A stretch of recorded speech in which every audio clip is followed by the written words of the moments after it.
كلنا أكيد شفنا فيلم الشيخ جاكسون اللي من بطولة أحمد الفيشاوي وماجد الكدواني وأمينة خليل، واللي من إخراج عمرو سلامة. الفيلم اللي بيتكلم عن شيخ متعلق جدا بالفنان الراحل مايكل جاكسون. والله ما احنا عارفين انت راحل ولا انت ايه ظروفك بالظبط، ما علينا. الغريب ان الطفل ده بقى اتعلق بمايكل جاكسون قوي. يا ترى ايه الأسباب؟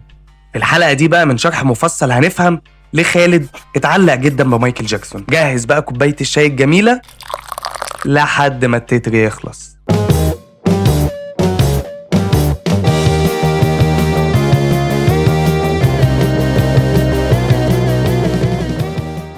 لو رجعنا لورا خالص هنلاقي ان خالد طفل طبيعي جدا زي كل الاطفال، عايش مع اهله في بيئة عادية جدا.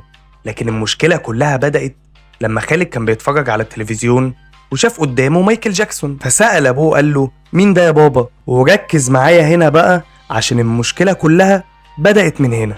الأب رد على الولد بطريقة غلط جدا وقال له ده اسمه مخنث. اللي حصل ساعتها بقى إن الولد سكت بس عقله ما سكتش. طفل في السن ده أكيد ما فهمش الكلمة دي، بس حس على الأقل إنه حاجة عيب أو حرام أو غلط. يعني فهم إن الشخص ده مش كويس بس مختلف. وهنا تبدأ أول شرارة فضول، مش حب بس فضول. وبتبدأ الأسئلة تشتغل، حاجات شبه ليه الشخص ده عامل كده؟ ليه الشخص ده بيلبس كده؟ ليه الشخص ده بيغني بالطريقة دي؟ وكل ده يرجع للأب اللي رد زي ما اتفقنا بأكتر رد غلط في العالم، لأنه كان المفروض يوضح للولد إن ده مطرب وبيغني. أي نعم هو أسلوبه بطريقته غلط لأن إحنا رجالة وما ينفعش نلبس كده، ويقنع الولد. بس استخدام الأب الكلمة زي دي شدت فضول الولد، فعقله الباطن مسك في الموضوع أكتر.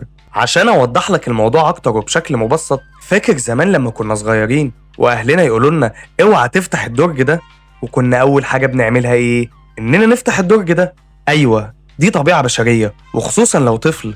الحرام والغلط مش بيخوفك، هو للأسف بيشدك. فالعقل الصغير بدأ يكون ارتباط غريب إن مايكل جاكسون بيساوي شيء ممنوع وشيء مختلف وشيء ممتع.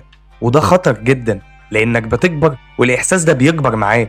بعد فترة طويلة الولد كبر وقرب من ربنا وبقى شيخ، بس الشيخ لسه جواه ولد صغير بيسأل بابا هو ده مين؟ بس المرة دي مفيش بابا بيجاوب، بس في صراع. كل مشهد في الفيلم بيحاول يخبي بيه نفسه، بيصلي، بيكلم ربنا، بيهرب.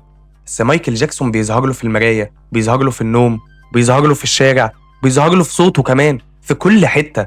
ويا ترى ليه؟ أكيد الإجابة مش حب، بس ده ممكن نقول عليه إنه صراع هوية. مايكل جاكسون بالنسبة له مش مجرد نجم، ده رمز لكل حاجة محرمة اتحفرت جواه. ونقدر نقول إن كل ده سببه كلمة، رد فعل مش محسوب من أب مش مدرك إنه بيزرع جملة جوه دماغ طفل هتفضل معاه طول العمر. لو كان قال جملة تانية، جملة تناسب عقل طفل صغير، كان ممكن كل حاجة اختفت أصلا. أخيرا فيلم الشيخ جاكسون مش بيتكلم عن مايكل جاكسون ولا عن الدين ولا عن الشيوخ حتى.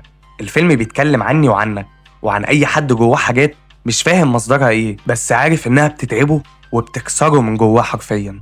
وبس كده، دي كانت حلقتنا النهاردة من برنامج شرح مفصل.